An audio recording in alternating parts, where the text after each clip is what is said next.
Hello दोस्तों, कहानी की इस नई सीरीज में आप सभी का स्वागत है। आज की इस कहानी का नाम है चतुर सेठ और ठग। यह एक बेड टाइम स्टोरी है। एक गांव था जिसमें जमींदार लोकेश अपने इलाके का सबसे होशियार आदमी था, किंतु उसमें एक ही खराबी थी। वो यह कि उसे दूसरों को परेशान करने में मजा आता था। जिस दिन दो चार लोगों को परेशान ना करता उस दिन उसे चैन ना पड़ता। लोकेश, आज कुछ बेचैनी सी हो रही है। बहुत दिनों से ना तो किसी को चुना लगाया है और ना ही परेशान किया है। क्यों ना बाहर चलकर लोगों को परेशान किया जाए। सोचकर उसने दूसरे गांव जाने का इरादा बना लिया और चलने की तैयारी कर ली। तभी अचानक उसने देखा, लोकेश, मेरी जेब में तो एक फूटी कौड़ी भी नहीं है। अब क्या किया जाए? मैं उल्लू कैसे बनाऊंगा लोगों को? लोकेश, अरे सुनती हो? घर में कोई कीमती चीज है जो मेरे काम आ सके? लोकेश की पत्नी, अब आपकी ठगई के लिए मेरे पास कोई भी सामान नहीं। शेर भर घी होगा, इसी से अपना काम चलाओ। लोकेश, अरे हट पगली, शेर भर का क्या होगा, पाव भर घी ही काफी है। लोकेश की पत्नी, एक काम करो, एक मटके में गले तक मिट्टी भर लो और ऊपर से उसमें घी डाल दो, जिससे वह मटकी घी से भरी हुई लगेगी।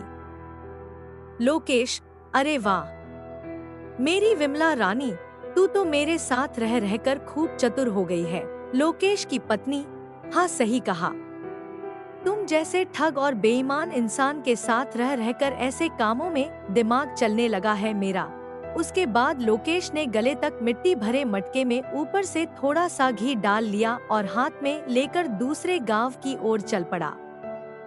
दूसरे गांव में गली, बाजार और मोहल्ले से होते हुए सुनार की दुकान पर जा पहुंचा। दुकान पर उसने देखा कि एक चांदी के हत्थे वाली एक सुंदर तलवार लटक रही है। उस तलवार को देखकर लोकेश का मन ललचा गया। लोकेश, वाह क्या चीज है, अगर यह सौदा पट जाए और यह तलवार मेरे हाथों में आ जाए तो मजा ही आ जाएगा। सुनार, कौन हो भाई? इस गांव के तो नहीं लगते हो।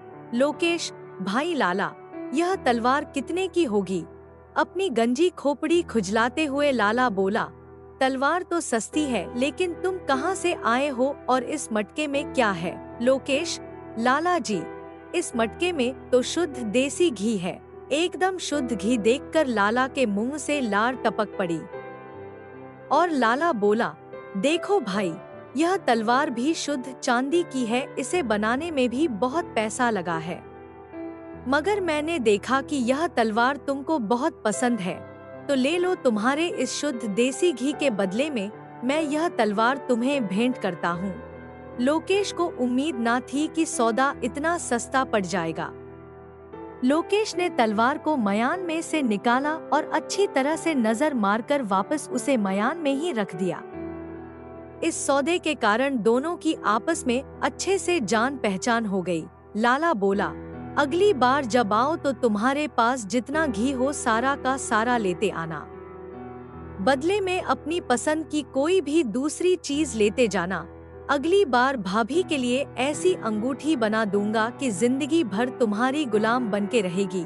लोकेश, अच्छा अच्छा ठीक है, अगली बार मैं बड़ी मटकी लाऊंगा। यह कहकर लोकेश वहां से चला गया। उसे डर था कि कहीं उसका भांडा ना फूट जाए। वह वहां से फुर्ती से निकल गया। वापस लौटते हुए जब वह जंगल में पहुंचा तो सोचा, अरे मेरी पसंद की तलवार तो मुझे सस्ते में मिल गई, क्यों न तलवार की परीक्षा की जाए। उसने तलवार को मयान में से निकाला और जोर से एक पेड़ के तने पर दे मारी। तने में लगते ही तलवार मिट्टी की तरह जमीन पर बिखर गई।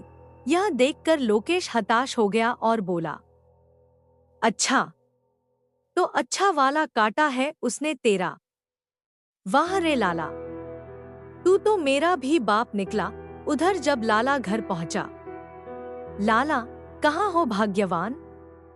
आज बाजार में एक आदमी आया था। उसे बड़ा अच्छा उल्लू बनाया मैंने। लाला की पत्नी, क्यों आप लोगों को ठगते हो? किसी दिन अगर यह हरकत आपकी किसी और को पता चल जाएगी तो बाजार में कभी बिना कपड़ों के नजर आओगे। लाला, क्या कुछ भी बोलती रहती हो?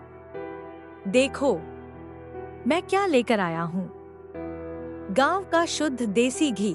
मगर जैसे ही जमीन पर बैठकर उसने मटकी खोली और एक परत घी निकाला तो उसमें थोड़ा सा घी और बाकी सब मिट्टी नजर आई। लाला, अरे यह क्या? लाला की पत्नी, अरे यह क्या? इसमें तो मिट्टी भरी पड़ी है। आपको उल्लू बना दिया। यह देखकर लाला की पत्नी खूब हंसने लगी और लाला भी मन ही मन लोकेश की अक्ल की दाद देने लगा। लाला, यह तो मुझसे भी ज्यादा अक्लमंद निकला। कई दिन बीत गए। एक दिन लोकेश ने सोचा, लोकेश, कई दिन हो गए, लाला के पास चलना चाहिए। लाला से समझदार और कोई नहीं हो सकता। उसने उल्लू बनाया था मुझे। सबक तो सिखाना बनता ही है। उसने अपनी लाठी और चादर उठा ली और गांव जा पहुंचा। लाला जी अपनी दुकान पर बैठे थे। लोकेश को देखकर ही लाला ने खड़े होकर स्वागत किया। लाला, अरे आओ आओ लोकेश भाई। कहो लोकेश जी, तलवार कैसी लगी आपको? लोकेश, लाला जी चीज तो लाजवाब थी। बहुत लाजवाब चीज रखते हो, लेकिन घी में भी काफी स्वाद आया होगा। लाला जी को हंसी आते आते रुक गई और बोले, गांव के शुद्ध देसी घी में स्वाद ना आए तो और गांव से घी क्यों मंगवाए? लाला जी ने लोकेश को प्रेम से अपने पास बैठा लिया। उठकर चिलम उठाई और बोले, लोकेश, अब कुछ दिन यही रुको। लोकेश ने बात मान ली। शाम को खूब चकाचक भोजन बना। खाने के लिए दोनों अलग अलग आसनों पर बैठ गए। 2 थाल सामने आए। लाला ने सोने के थाल में भोजन परोसकर लोकेश के सामने रखा और स्वयं चांदी की थाल ले ली। लोकेश, लाला जी, आज आपने तो मेरा दिल खुश कर दिया। आप तो खाना भी सोने की थाल में देते हो। लाला ने मन में सोचा, यह सोने का थाल देखकर तो तुम्हारे मुंह में पानी आ गया होगा। लाला, अरे अरे लोकेश, मैं तो अपनी मेहमान नवाजी कर रहा हूँ। सोने की थाल देखकर लोकेश खाना पीना और भूख सब भूल गया और सोचने लगा। लोकेश, खाना तो अपनी जगह, किसी तरह सोने का थाल हाथ लग जाए। खाना खत्म हुआ तो दोनों के बिस्तर आंगन में बराबर बराबर लगा दिए गए। थोड़ी देर बाद लाला जी को नींद आ गई। जब वो घर्राटे भरने लगे, लोकेश, थाल लेकर तालाब के कीचड़ में छुपा आता हूँ, किसी को शक भी नहीं होगा। लोकेश उठा और थाल को तालाब की कीचड़ में छुपा आया। आधी रात को जब लाला की आंख खुल गई तो उसने देखा कि थाल गायब है। लाला, थाल गायब है। जाली ने अपना काम बना लिया। रातों रात थाल गायब कर दिया। लोकेश के जूतों पर तालाब का कीचड़ लगा हुआ था, जिससे लाला को समझते देर न लगी। लाला, अच्छा तो थाल तालाब के कीचड़ में छुपाया गया है। लोकेश जब नींद में पढ़ा रहा तभी लाला जी कीचड़ में से थाल को निकाल लाए। सुबह आँख खुलने पर लोकेश ने घर वापस जल्दी लौटने की इजाजत ली और बोला, लोकेश, मुझे आज जल्दी ही चले जाना था पर आँख नहीं खुली। लाला, कोई बात नहीं, खाना खाकर चले जाना, इतनी भी क्या जल्दी है? कहकर लाला जी ने उसे रोक लिया। दिन में जब दोपहर के खाने में सोने का थाल लोकेश ने अपने आगे पाया तो उसकी आंखें खुली की खुली रह गई। लोकेश मन में, अरे लाला तो बड़ा दिलवाला मालूम पड़ता है। लोकेश, लाला जी, आपके पास तो ऐसे कई थाल होंगे है ना?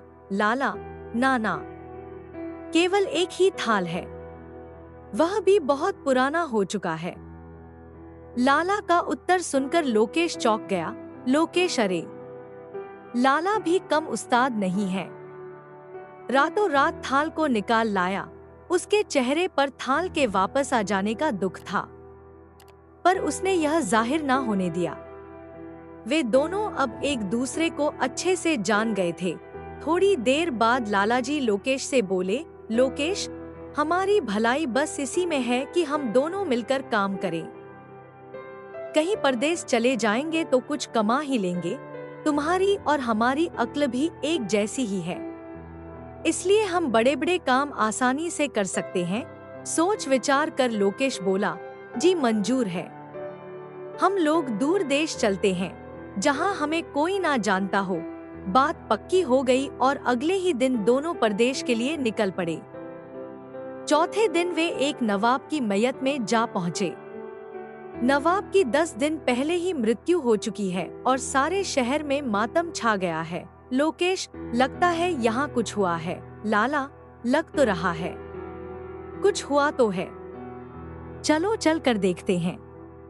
महल में तो काफी लोग दिख रहे हैं।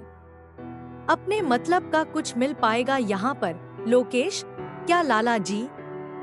कुछ तो जरूर मिलेगा। नवाब तो काफी रईस है ना। दोनों मित्रों ने इस वातावरण में फायदा उठाने की सोची। नवाब के संबंध में पूरी जानकारी ले लेने के बाद उन्होंने अपना भेष बदल लिया। लाला जी भारी भरकम शरीर के थे, इसीलिए एक साहूकार की वेशभूषा बनाकर वे एक साहूकार बन गए और लोकेश कान में पेंसिल लगाकर उनका मुनीम बन गया और कागजों का एक बंडल लाल बस्ते में लपेटकर सेठ जी के साथ महल में अंदर चले गए। महल के अंदर शांति छाई हुई थी। लोकेश और लाला जी अंदर पहुंचे। लोकेश, अरे नवाब साहब क्या कहीं बाहर गए हैं क्या? मुनीम की बात सुनकर मौलवी उदास होकर बोला, मुनीम जी, नवाब साहब तो खुदा को प्यारे हो गए। आज उनका मृत घोष किया जा रहा है। मालवी की बातें सुनकर उन दोनों ने अपनी ऐसी शक्ल बना ली कि जैसे उनका कुछ छीन लिया गया हो। साहूकार तो बेहोश ही हो गए। उनकी यह दशा देखकर दरबार में खलबली मच गई। तभी नवाब का बड़ा लड़का वहां पहुंचा। मुनीम, अरे 10 वर्ष पहले नवाब साहब ने सेठ जी से 10,000 रुपए लिए थे। दोस्ती के खातिर लिखा पढ़ी कुछ नहीं की गई, इसलिए सेठ जी बेहोश हो गए हैं। सुनकर दरबारियों को आश्चर्य हुआ। फिर ठंडा पानी मंगाकर सेठ जी के सिर पर डाला गया। उन्हें होश में लाने की कोशिश की गई। होश में आकर वे जोर से चिल्लाए, साहूकार, नवाब साहब, मेरे 10,000 रुपए। हाय रे, मेरे 10,000। यहाँ नहीं तो जन्नत में आकर मैं आपसे ले लूंगा, कहकर वे फिर से बेहोश हो गए। यह देखकर मालवियों ने सोचा, यह बनिया कहीं पैसे के पीछे जान न दे मर गया तो आफत खड़ी हो जाएगी। नवाब साहब का लड़का भी घबरा गया। नवाब साहब का लड़का, खुदा के लिए सेठ की जान बचाओ, मौत का दाग हमारे माथे पर न लग जाए। मैं उनका सारा हिसाब चुका दूंगा। सेठ को होश में लाया गया। नवाब साहब का लड़का, सेठ जी, आपके पास कोई सबूत है कि मेरे पिताजी ने आपसे 10,000 रुपए लिए थे? लड़के की बात सुनकर सेठ बोला, सबूत तो कोई नहीं, किंतु अगर मैं सच्चा हूँ तो नवाब साहब की कब्र पर चलो। नवाब साहब खुद अपने मुंह से बोलेंगे कि उन्होंने रुपए लिए हैं या नहीं। सबने सेठ की बात मान ली है। तय हुआ कि आज रात को ही कब्र पर चला जाए। वहां से चले जाने पर सेठ और मुनीम दोनों ने मुशायरा किया। सेठ बोला, अंधेरा होने से पहले ही तुम कब्र में घुस बैठो, डरना मत। नवाब का लड़का जब कोई सवाल पूछे तो ठीक ठाक जवाब देना। मुनीम, अरे सेठ जी घबराते क्यों हो? लेकिन बरखुरदार कहीं रुपया लेकर अकेले ही चंपत मत हो जाना। ऐसा ना हो कि मैं कब्र में ही पड़ा रहा हूँ और तुम भाग खड़े हो जाओ। बात पक्की हो गई। आधी रात के समय सभी गांववासी नवाब की कब्र पर इकट्ठा हो गए।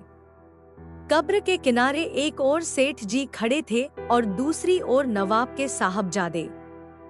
कब्र पर जाकर साहबजादे ने पूछा, अब्बू जान, यह साहूकार बोल रहा है कि आपने इससे 10,000 रुपए लिए थे, क्या यह सच है? आवाज, हाँ बेटे, कुछ वर्ष पहले सेठ जी ने मेरी मदद की थी। तुम उन्हें 10 के बजाय 15,000 दे दो, उनका एहसान मैं कभी नहीं भूल सकता। सुनकर लोग सन्नाटे में आ गए। सेठ जी सच्चे साबित हो चुके। जल्द ही 15,000 की थैली सेठ जी को सौंप दी गई। 15,000 रुपए लेकर सेठ जी के पैर जमीन पर नहीं पड़ रहे थे। मन में स्वार्थ तो भरा ही था। सेठ जी, कौन जाकर जमींदार को कब्र से निकाले? किसी ने देख लिया तो सारी रकम जाएगी और ऊपर से जूते पड़ेंगे सो अलग। मुनीम, सब लोग चले जाएं, तब कब्र से निकलूंगा। वैसे आवाज तो किसी की नहीं आ रही है बाहर से। थोड़ी दूर जाने के बाद लाला को लगा अगर प्रेम सिंह निकल आया तो मुझसे आधा हिस्सा मांगेगा। मुझे इसका कुछ करना पड़ेगा। वापस आकर लाला लोकेश से पूछता है, और भाई लोकेश, कैसे हो? अंदर सब ठीक है कि नहीं? लोकेश, लाला जी बाहर बैठे क्या बात कर रहे हो? अंदर आ जाओ आप भी, आपको भी पता चल जाएगा। जल्दी बाहर निकालो। लाला जी ने सोचा, यह पत्थर में इस कब्र पर रख देता हूँ। ना यह कब्र से बाहर आएगा और ना मेरा आधा हिस्सा जाएगा। लोकेश अपने आप स्वयं निकल आए तो ठीक है, ना निकला तो वही उसका राम नाम सत्य हो जाएगा। लोकेश अंदर चिल्लाता हुआ बोला, अरे निकाल दे मुझे लाला, नहीं तो अच्छा नहीं होगा। लाला कब्र पर पत्थर रखकर तेजी से अपने घर की ओर निकल जाता है। लोकेश कब्र में लेटे लेटे अपने किए पर पछतावा जता रहा था और सोच रहा था कि मैंने अब तक कितने गलत काम किए हैं, और अंत में पूरी ताकत लगाकर कब्र से बाहर निकल आता है। बाहर आने के बाद लोकेश, लाला तू तो गया रे। इस कहानी से आपने क्या सीखा? नीचे कमेंट में हमें जरूर बताएं।